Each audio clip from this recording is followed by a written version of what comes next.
우리 6장 9절, 6장 8절까지 스가랴에게 8번에 걸쳐서 보여주신 하나님의 환상, 여호와의 환상에 대하여서 살폈습니다. 오늘 본문은 이전의 본문들과는 조금 다른 면이 있는데 9절에서 말씀하시는 것처럼 여호와의 말씀이 내게 임하였다 이렇게 말하죠. 그러니까 이제까지 8번에 걸쳐서 보여주신 환상이 기록되어 있는데 오늘 본문의 말씀은 여호와의 말씀이 임했다라고 말합니다. 보통 사람들이 짐작하기로 말씀을 듣는 것과 예를 들면 이제 말씀을 읽는 것과 말씀이 들리는 것과 환상을 보는 것을 경우에 따라서 어떤 경우에 신앙인들은 구분을 합니다. 환상을 보거나 보는 것, 말씀이 음성으로 들리는 것, 또는 우리가 기록된 말씀을 읽는 것. 그래서 아마도 경험하기 어려운 쪽으로 좀 더 비중을 두는 것 같아요. 그래서 말씀을 읽는 것보다 말씀이 내 귀에 들리는 것이 더 중요하고 비중 있는 경험인 것처럼 생각하기도 하고, 또는 환상을 만약에 자기가 봤다면 그 환상을 본 것을 더 비중 있게 여기기도 합니다. 그러나 이 스가랴서에서 우리가 볼 수 있는 것처럼 하나님께서 스가랴에게 환상을 보여주시든지 아니면 말씀을 들려주시든지 아니면 스가랴 시대에 이미 기록되어져서 내려왔던 모세 오경을 비롯한 선지자들의 또는 그 이전 역사에서 기록된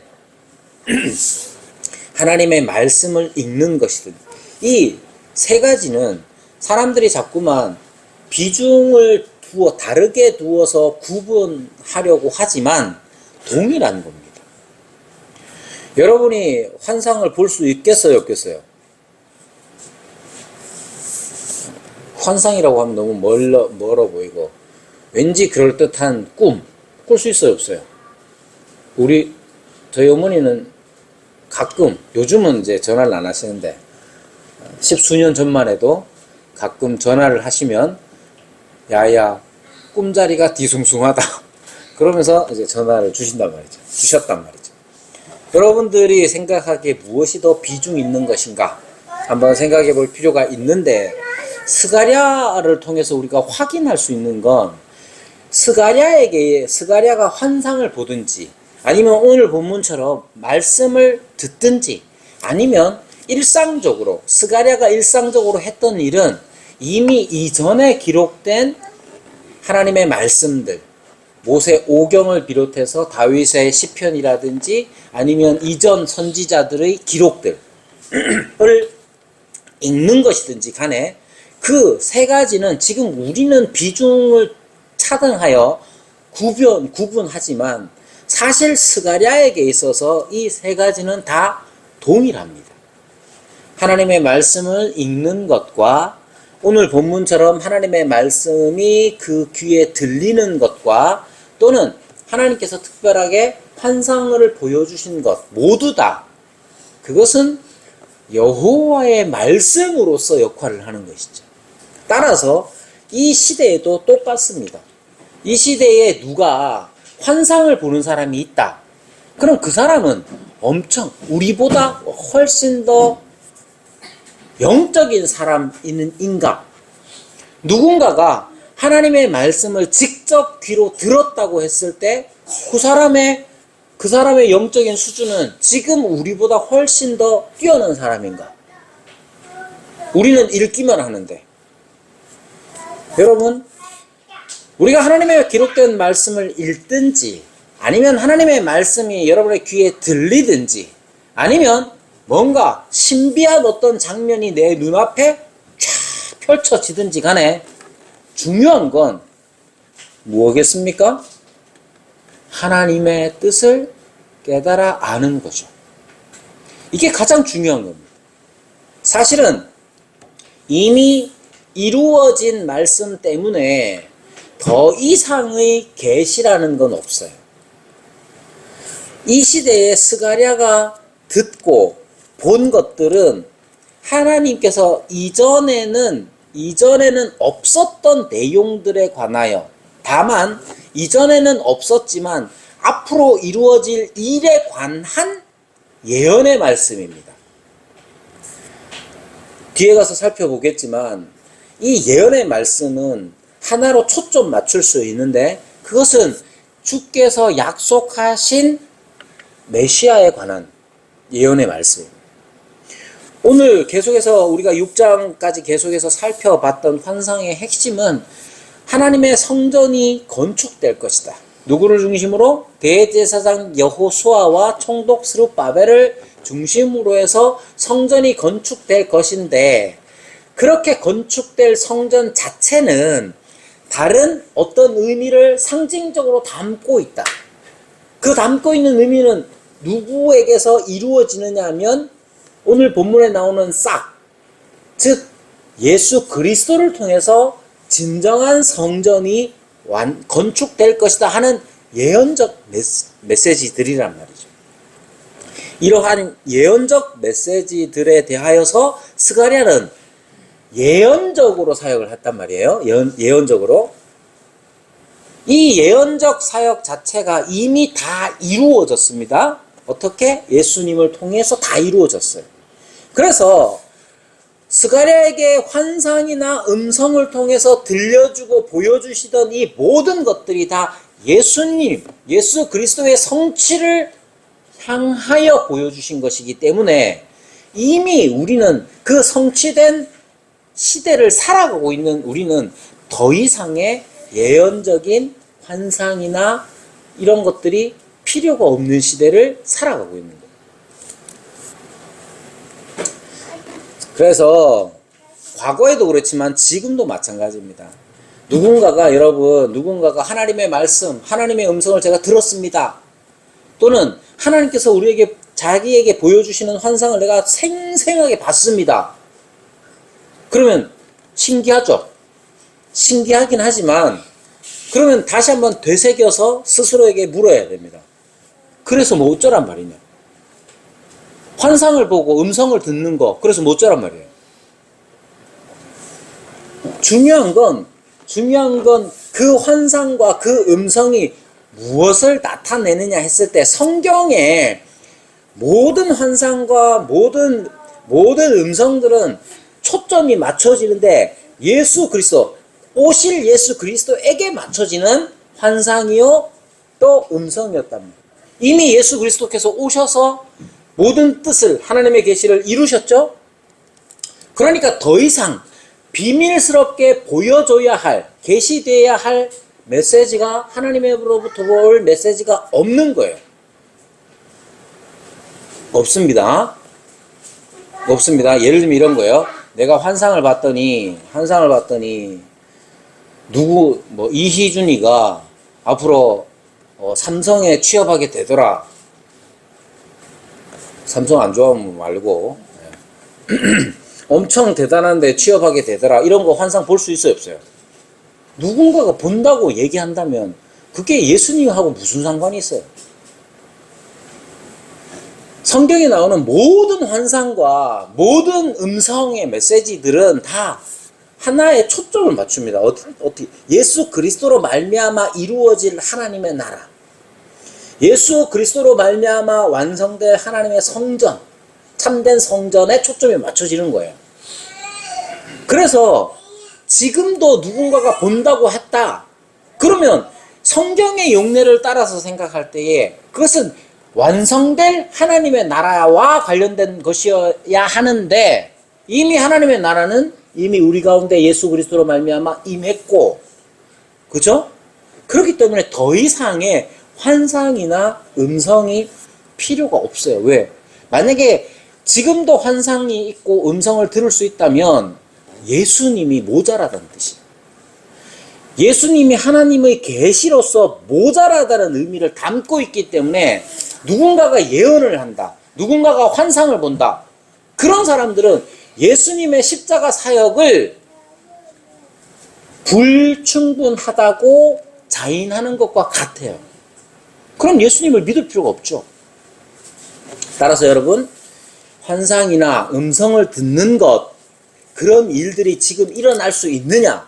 누군가가 그 비슷한 경험들을 할 수는 있지만, 그런 경험들을 간절히 바라면 어떻게 이루어질 수는 있지만, 그것에 참된 내용은 이미 이루어진 것이어서 새롭게 해석을 할 필요가 있다는 사실을 기억해야 합니다. 자, 중요한 건 뭐냐?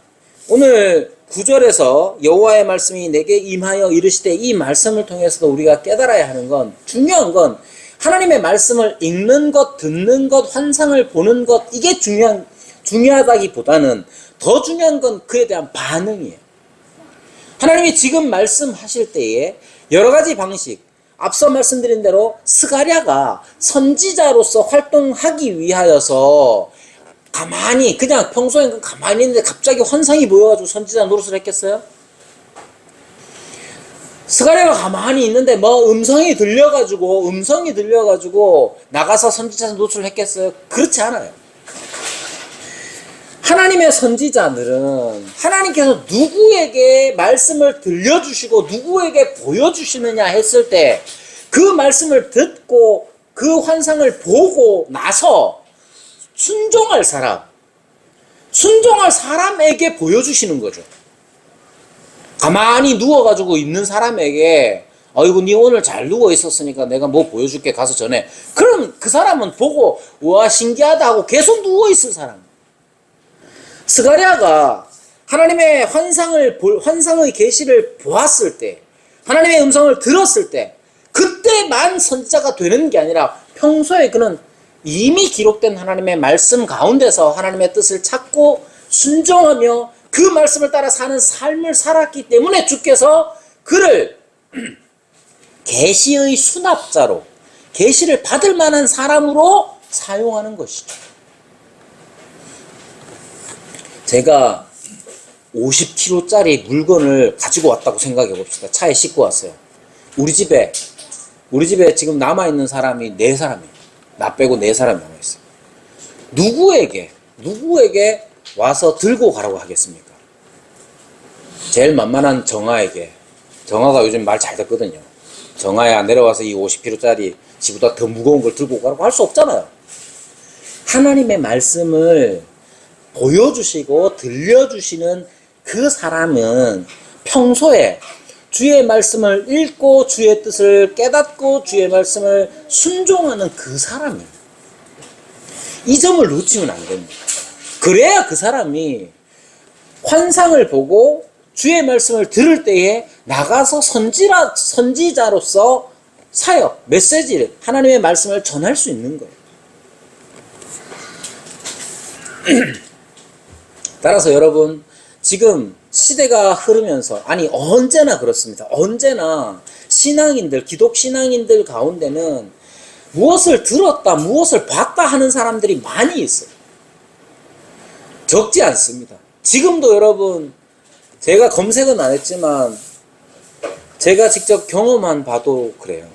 누군가가, 우리 교회 다니던 형제가, 목사님, 제 친구를 목사님하고 같이 공부를 좀 했으면 좋겠습니다 해서 만나서 공부를 했어요. 근데 이 친구가 한동대 기숙사에서 혼자 신비한 경험을 하고, 그 다음부터 어떻게 했느냐면 유튜브를 검색해서 유튜브에 나오는 그 메시지에 빠져들기 시작했어요. 그러니까 유튜브에 온갖 이상한 신비주의적인, 건전하지 않은, 그렇다고 해서 막 그것도 이단적이라고 할 수는 있겠지만, 환상이나 이런 음성을 듣는 이런 신비주의적인 내용들로 그는 공부를 하기 시작했어요. 이미 거기에 젖어버려가지고 저하고 만나서 몇 시간, 며칠 동안 이야기 나누고 했지만 돌이킬 수 없더라고요. 지금도 유튜브를 통해서 많은 사람들이 이런 신비주의적인 것에 넘어갑니다. 여러분, 분명히 해야 하는 건 그런 식으로 신비한 무언가에 대한 증언들, 나름의 가르침들이 없는 게 아니에요. 마치 이런 거죠. 물이 많다고 해서 다 생명을 유지하는 게 아니에요. 바다 한가운데서 갈증으로 죽을 수 있죠. 바다에는 물이 많지만 마실 물이 없어요. 목마르다고 그 바닷물을 마시면 더 빨리 갈증으로 죽게 되죠. 마찬가지입니다. 여러분, 하나님의 말씀에 대한 강조가 많이 있습니다. 그래서 하나님의 말씀을 듣자, 내가 하나님의 말씀, 하나님의 환상을 보았다 하는 사람들이 있을 수 있지만 그들이 말하는 것들이 진정으로 우리에게 있어서 생수와 같이 역할을 하느냐의 문제는 고민해야 합니다.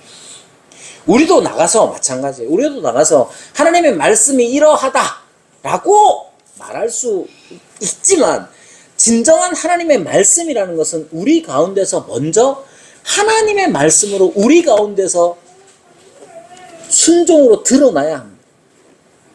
하나님의 말씀을 듣는 것 대단히 중요합니다.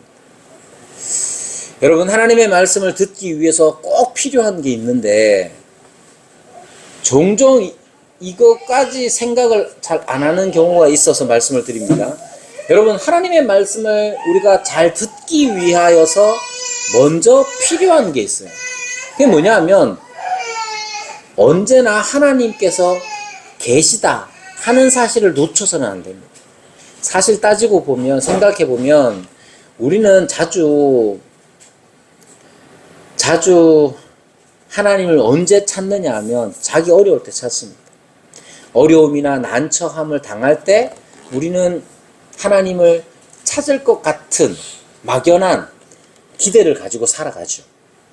그러나 여러분, 그럴 때에 진짜 하나님을 찾을 수 있는 사람은 어떤 사람이냐면 일상에서 하나님이 계시다는 사실을 놓치지 않고 살아가는 거예요. 이게 중요해요. 여러분, 애들 키우는 것부터 시작해가지고 직장 매일 반복적인 이 직장과 학교 생활하는 거, 그 속에서 익숙해져서 직장 가가지고 하나님이 계시다는 사실 한 번도 생각 안 한 채로 그냥 하루를 보내고 돌아오는 경우 많아요. 애들 키우면서도 마찬가지죠. 여러 가지 바쁜 일상 속에서, 학교에서 공부하는 그런 일상들 속에서 하나님이 계시다고 생각해 본 적이 얼만큼 있어요. 우리가 일상에서 늘상 하나님이 계신다 하는 사실을 놓치면 안 되는 거예요. 그게 먼저 필요해요. 왜 이렇게 말하느냐? 우리의 삶 자체가 너무 어떻게 보면 신앙적으로 수준이 너무 낮아서, 신앙적으로 수준이 낮다는 건 평소에 그냥 일상생활에서 하나님이 계시다는 사실을 한 번도 생각하지 않은 채로 살아갈 때가 너무 많아요. 그럴 때 갑자기 사고를 당하거나 난처함에 처하거나 어려움을 당하면 하나님 찾을 것 같아요? 그렇지 않아요. 그러니까 여러분, 우리가 일상을 살아가면서 그냥 평범한 일상 속에서 의식적으로 그래 하나님이 계시지 라는 고백을 언제나 수시로 하면 여러분에게 도움이 됩니다. 그리고 하나님이 계시기 때문에 우리에게 말씀하신다는 사실이 또한 이어서 생각이 날 수밖에 없는 것이죠. 그럴 때에 우리가 말씀을 읽든지 아니면 하나님의 말씀을 깨닫든지 간에 그 말씀에 순종하도록 해야 하는 거예요. 이렇게 하나님의 말씀에 순종을 할 때에 드러나는 것이 있는데 그게 뭐냐면 하나님께서 살아계신다 하는 것이 드러납니다. 어떻게? 내게서도 드러나고 나를 통하여서 또 드러납니다. 그래서 로마서 3장에도 보면 유대인에 관하여 말하면서 어떻게 말하느냐? 순종하지 아니했기 때문에 하나님의 이름이 이방인 가운데 모독을 받는다라고 유대인의 죄를 지적을 하고 있는 장면이 나오죠. 여러분, 우리가 하나님의 말씀을 듣기를 힘써야 됩니다. 이 듣는다는 것은 우리가 읽고 또 깨닫는 것, 하나님이 어떤 분이시고 우리에게 어떻게 역사하시는지를 아는 일이 필요한 것입니다. 하나님의 말씀은 어디에서 듣느냐 하면 당연히 성경을 통해서 우리는 하나님의 말씀을 듣습니다. 하나님의 말씀을 읽을 때에 그것은 듣는 행위입니다. 여기에 읽는다와 듣는다가 차이가 있어 보이는데 듣는다는 표현이 좀 더 나아 보입니다. 왜냐하면 읽는다는 건 나 혼자만의 어떤 의식의 작용처럼 느껴지기 때문에 그래요. 읽는 건 그냥 책이 있고 나만 있으면 되는 거잖아요. 듣는 건 어떻습니까? 듣는 건 상대가 있어야 들을 수가 있단 말이에요. 그래서 하나님의 말씀을 읽을 때에도 하나님의 계시이기 때문에, 하나님이 계시기 때문에 나에게 말씀하신다는 사실을 알아야 합니다. 그래서 성경을 통해서 하나님의 말씀을 듣죠. 하나님의 말씀을 또 어디서 언제 어떻게 듣느냐? 설교를 통해서 듣습니다. 주일날 예배에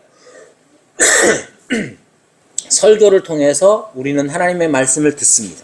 뿐만 아니라 여러분들이 생활 가운데서 깨닫는 것들, 여러분이 공부를 하든지 아니면 직장 생활을 하든지 아니면 어떤 일을 겪든지 어떤 여행을 가든지 여러분들의 생활 가운데서 우리는 하나님을 깨달을 수가 있고 하나님의 뜻을 깨달을 수가 있습니다. 또한 우리가 서로 교제하는 가운데 기쁨을 나누고 슬픔 가운데 위로하고 도움을 주는 우리의 교제 가운데서도 하나님의 말씀을 들을 수 있습니다. 다만 설교든 생활이든 교제든 간에 우리가 깨닫는 모든 것들이 다 하나님의 말씀일 수 있지만 그 하나님의 말씀의 진위라든지 아니면 하나님의 말씀의 순도적인 측면에 있어서 우리가 성경을 기준으로 하여 판단할 수 있는 거죠. 사람과 사람 사이에 서로 지내다 보면 여러 가지 일들이 생겨나죠. 좋기도 하지만 나쁜 일도 생겨날 수 있죠. 좋고 나쁜 여러 일들 속에서 하나님이 어떤 분인지 알 수 있죠. 그러나 우리의 경험만으로 하나님을 깨닫는다는 게 우리의 감정과 결부되어서 잘못 판단할 수도 있어요. 그것을 교정하는 역할을 기록된 성경을 통해서 하는 거예요. 그래서 하나님의 말씀이라는 것이 기록된 말씀을 읽고 설교를 들으며 우리의 생활 가운데서 살면서 그리고 교제 가운데서 하나님의 말씀을 듣지만 이 모든 것들은 성경을 통하여 확인해야 하는 것입니다. 그러한 은혜를 우리가 먼저 누려야 합니다. 오늘 본문에서는 스가랴에게 주신 말씀이 나오는데 핵심적으로 한 문장으로 표현하자면 은과 금으로 면류관을 만들어서 대제사장 여호수아에게 씌우라 하는 겁니다.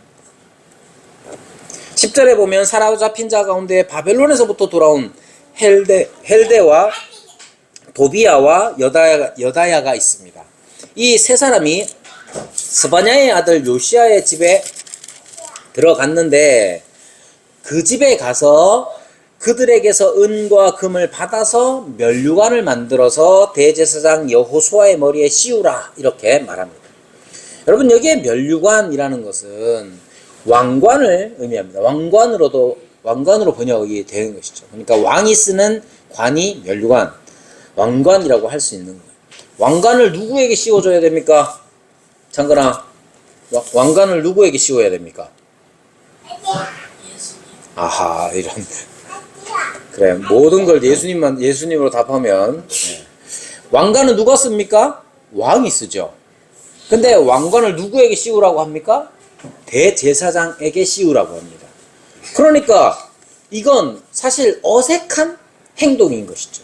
하나님께서 스가랴에게 너 저 바벨론에서 온 세 사람이 있는데 그 사람이 요시아의 집에 들어갔으니까 거기에 가서 그들에게서 은과 금을 가지고 취하여서 왕관을 만들어라.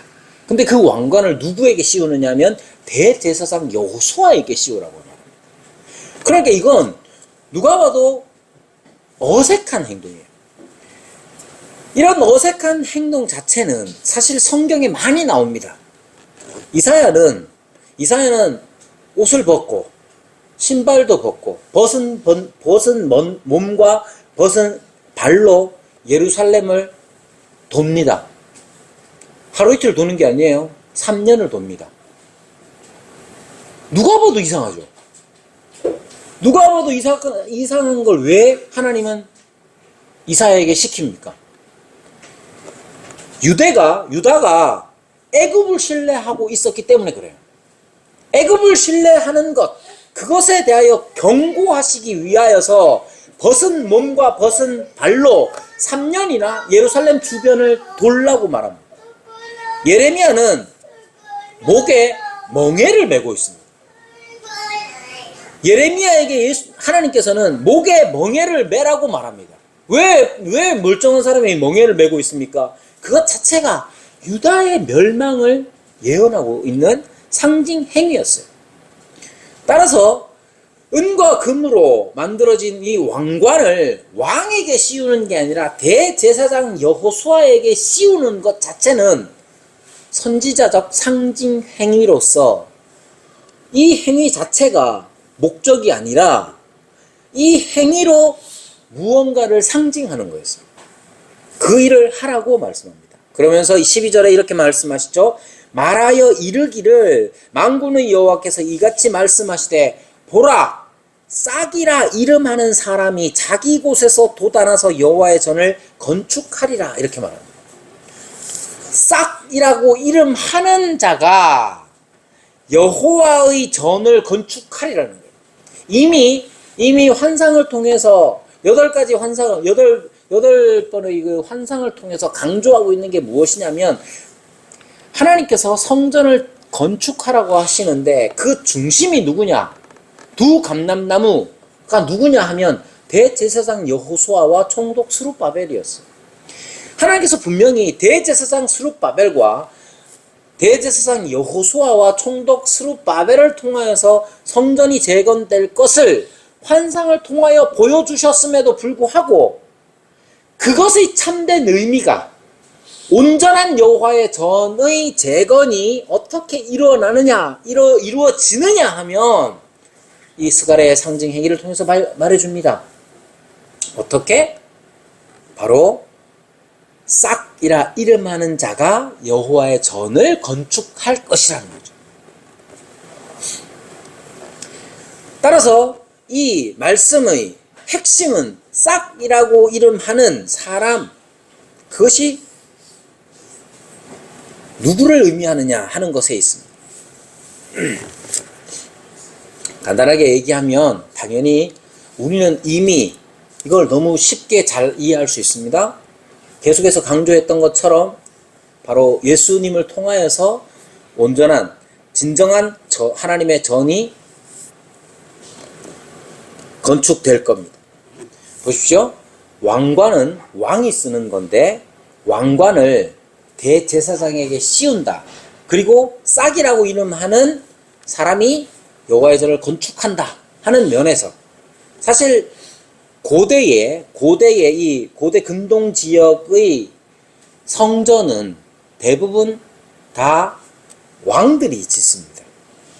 자, 솔로몬 성전을 지은 사람이 이스라엘의 성전을 지은 사람이 누구냐 하면 원래 다윗이 그것을 준비하고 있었고 그것을 실제로 지은 사람은 솔로몬 왕이었죠. 그뿐만 아니라 이사야의 예언에 의하면 페르시아의 고레스 왕이 성전을 지을 거라고 예언합니다. 그러니까 성전을 짓는 성전 건설 자체는 왕이 하는 일이었단 말이에요. 그러니까 대제사장에게 왕관을 씌우고 싹이라 이름하는 자가 여호와의 전을 건축하리라 했을 때 그것은 제사장이자 왕인 존재를 예언적으로 상징적으로 예언하는 내용이고 그것은 우리가 알고 있는 것처럼 바로 예수님을 통해서 이루어지는 일이라는 것이죠. 그래서 여호수아에게 왕관을 씌우는 이 행위는 제사장과 왕의 직분을 장차 오실 메시아 안에서 하나가 되게 하는 것을 나타내는 것이죠. 여기에서 우리는 이미 이 시대를 지나왔기 때문에 이 이루어진 성취된 계시의 성취를 우리가 알고 있기 때문에 그것을 당연하게 받아들이기가 쉽습니다. 자, 그러나 우리가 마지막으로 우리가 살펴봐야 할 한 가지는 바로 15절에 있습니다. 마지막에 이렇게 말합니다. 너희가 만일 너희의 하나님 여호와의 말씀을 들을진대 이같이 되리라. 이미 환상을 통해서 또 들려주신 이 말씀의 계시를 통해서 강조하고 있는 게 뭐냐면 여호와께서 이 전을 건축할 것이다 하는 확실한 말씀입니다. 그런데 이 마지막에 15절 마지막에 나오는 내용은 왠지 앞에 강조된 내용과 다르게 보입니다. 다시 말씀을 들어보십시오. 너희가 만일 너희의 하나님 여호와의 말씀을 들을진대, 여기에 조건적으로 표현되어 있습니다. 앞에서 환상을 통해서 계속 강조하는 건 뭐냐? 여호와께서 이 두 감람나무 여호수아와 스룹바벨을 통하여 성전을 재건할 것이다. 심지어 이 두 감람나무로 비유된 여호수아와 스룹바벨의 사역 자체가 나중에 온전히 이루어질, 메시아를 통하여 이루어질 그 성전이라 할지라도 그것은 누가 건축하느냐? 바로 여호와께서 그 일을 행하신다 하는 걸 계속 강조해 왔는데, 오늘 6장 제일 마지막에 너희가 여호와의 말씀을 들을진대 이같이 되리라고 하셨으니까 마치 앞에서 다 말해놓고 뒤에 가져서 조건을 붙이는 것처럼 생각될 수 있는 것이죠. 그러나 여러분, 이것이 바로 하나님께서 우리 가운데 역사하시는 방식입니다. 하나님의 약속은 우리의 믿음과 함께 이루어지는 겁니다. 믿는 일이 필요합니다. 예수님께서는 모든 사람을 위하여서 죽으시고 모든 사람을 위하여서 그 구속의 은혜를 베푸시죠. 모든 사람에게. 그러나 자기는 믿지 않고 가만히 있는 사람들까지 주님께서 구원하신다고 하시지 않았습니다. 세상에 어떤 종교를 믿든지 간에, 불교를 믿든 무엇을 믿든지 간에 그냥 종교 생활 잘 하면 그것이 구원의 조건이 된다고 주님께서 말씀하시지 않았습니다. 오직 예수님으로 말미암아, 예수님께서 길이요 진리요 생명이다, 아버지께로 올 자는 예수님밖에 없다는 사실을 예수님께서 밝히 드러내셨기 때문에 오직 예수님만을 통하여서 구원을 얻게 되죠. 이렇게 전적으로 주님께서 하시는 일인 거 맞죠. 그러나 전적으로 주님께서 하신다고 해서 우리의 믿음이 필요 없다는 것, 무조건적이다고 성경은 가르치지 않습니다. 절대적인 의미에서 이 모든 일은 우리 주께서 행하시는 일이지만, 주께서는 전적으로 주님의 주권에 관한 것이지만 주권적 은혜를 우리가 누릴 수 있는 것은 믿는 자들입니다. 여러분, 이게 중요합니다. 스가랴가 지금 성전의 재건과 성전의 온전한 성전의 건축이 싹이라 이름하는 일을 통하여서 이루어질 것을 말씀합니다. 이것 자체가 스가랴를 비롯한 그 시대의 사람들에게, 그리고 예수님으로 말미암아 이루어질 그때까지 수백 년 동안 무엇을 요구했느냐? 믿음을 요구했던 것이죠. 학개와 스가랴의 사역을 통해서 사람들은 반응할 수밖에 없었습니다. 학개와 스가랴가 성전 건축 재건에 대하여서 말씀을 전할 때에 그 성전의 의미가 예수님으로 말미암아 이루어지는 온전한 성전이라면, 예수님으로 말미암아 이루어질 온전한 성전의 건축까지 사람들은 스가랴와 학개의 메시지를 듣고 반응했어야 합니다. 정말로 스가랴가 지금 예언하는 것처럼, 싹이라 이름하는 자가 올 것이냐, 그리고 싹이라 이름하는 자가 여호와의 전을 건축할 것이냐, 하겠어요, 안 하겠어요? 하겠어요, 안 하겠어요? 이거 진지하게 듣는 사람은 할까 안 할까, 그 일이 이루어질까 안 이루어질까 고민하겠죠. 진지하게 안 듣는 사람은 그러거나 말거나입니다. 여러분, 하나님의 살아계십니까? 다 믿죠? 하나님의 말씀은, 살아계신 하나님의 말씀이 무엇인지 우리는 알아요? 그거 진지하게 고민합니까? 장거리 고민하나? 진짜? 진짜로? 더 이상 안 물어야지. 근데 여러분, 진지하게 고민 안 할 때가 많아요. 만약에 우리가 진지하게 고민한다면 거짓말 하지 말라 하시는 이 말씀을 우리가 진지하게 고민, 정말로 그렇게 하는지 생각해 볼 필요가 있죠.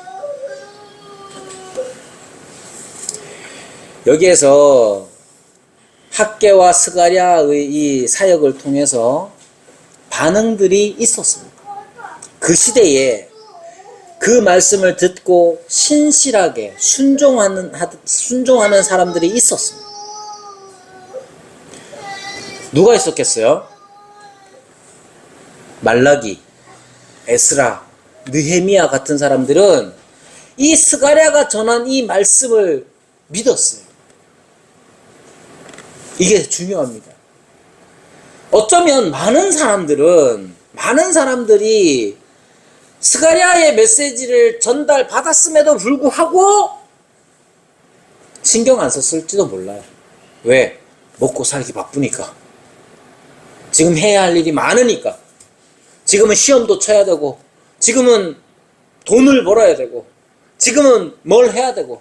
그래서 수백 년 뒤에 일어날, 사실은 이 시점에서 보면 약속의 말씀만 있지 몇백 년 뒤에 일어날지에 대한 구체적인 시점에 대한 예언은 없잖아요. 언제 일어날지도 모르는 이 일에 대하여서 어떤 사람들은 자기가 바쁘다는 이유로 들은 척만 척했습니다. 그러나 그런 사람들만 있었던 게 아니고 말라기나 에스라나 느헤미야, 심지어 에스더나 느헤미야 같은 사람들은 언제적 사람입니까? 어디에 살던 사람입니까?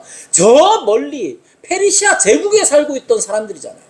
그런데도 이 선지자가 전한 메시지를, 하나님의 말씀을 마음에 담아 믿음으로 간직하여 자기가 순종할 수 있을 때에 순종하는 삶을 살았단 말이죠. 수백 년 동안 그런 사람들이 있었습니다. 수백 년이 지난 다음에 메시아 예수께서 오셨을 때에 그를 바라보며 감사하던 두 늙은 사람들, 나이 든 사람이 있었습니다. 누굽니까? 시므온과 안나가 그렇죠. 시므온과 안나는 수백 년 전에 스가랴를 통해서 전해졌던 이 메시아에 관한, 이 여호와의 전에 관한 주님의 말씀을 믿음으로 받았습니다. 그는, 시므온과 안나는 평생 동안 그 약속의 말씀을 부여잡고 살았던 것이죠. 그리고 그들은 그 성취를 맛보는 특권을 누렸던 겁니다. 지금 우리도 여전히 주님의 말씀에 대한 반응으로서 믿음을 발휘하며 살아요. 스가랴 뿐만 아니죠. 대제사장 여호수아와 총독 스룹바벨, 이 시대의 헬데와 도비야와 여다야와 요시야와, 그리고 앞서 말씀드린 이후의 말라기와 에스더와 느헤미야 같은 사람들, 신약으로 와서는 시므온이나 안나나 또는 요셉과 마리아와 심지어 이름도 없었던 한밤중에 양을 치던 목자들까지, 그들은 다 주님의 약속하신 말씀을 믿고 기다렸던 사람들. 그 약속이 이미 이루어졌습니다. 이제 우리는 이미 이루어진 약속을 바탕으로 해서 주님의 약속을 다시 기다리고 있습니다. 주님께서는 승천하시면서 다시 오실 것에 대하여, 승천하시기 전부터도 말씀하시죠. 다시 오실 것에 대하여 말씀하시죠. 그 승천을 바라보던 부활과 승천의 증인되었던 사도들이 정하여 준 바 주께서 다시 오시리라 하신 그 말씀을 우리는 지금도 여전히 믿음으로 살아요. 주님께서 오심에 관하여서 나중에 이 종말 때에, 마지막 종말 때에 주님께서 오시겠지만 주님께서 약속하신 것이 있었는데 그것은 뭐냐면 임마누엘, 내가 너희와 항상 함께 있으리라 하시는 이 약속의 말씀 또한 우리는 믿어요. 그러니까 우리가 일상을 살아가면서 임마누엘 하시는, 언제나 우리와 함께 계시는 주님께서 함께 하시겠다는 그 임마누엘의 약속을 우리는 믿는 자가 되어요. 우리가 그렇게 임마누엘의 주님을 믿는 자로서 언제나 어느 때나 주님의 말씀에 순종하면서 이제 마지막에 다시 오실 주님을 기다리며 사는 삶이 되어요. 몇 년이 지났습니까? 2000년이 지났습니다. 앞으로 몇 년이 더 걸리겠어요? 몰라요. 내일 오실 수도 있고 2000년이 더 지난 뒤에 오실 수도 있겠죠. 언제 오시든지 중요한 건 주님의 약속을 믿고 사느냐의 문제입니다. 스가랴가 주님의 주신 말씀을 듣고 믿음으로 그 말씀을 전하고 자기의 행위로서 주님의 뜻을 나타냈던 것처럼 이 시대에 우리도 주의 약속하신 말씀을 믿고 주님의 뜻을 따라 순종함으로써 지금 여기 우리와 함께 하시는 하나님을 드러내는 우리의 삶이 되기를 바랍니다.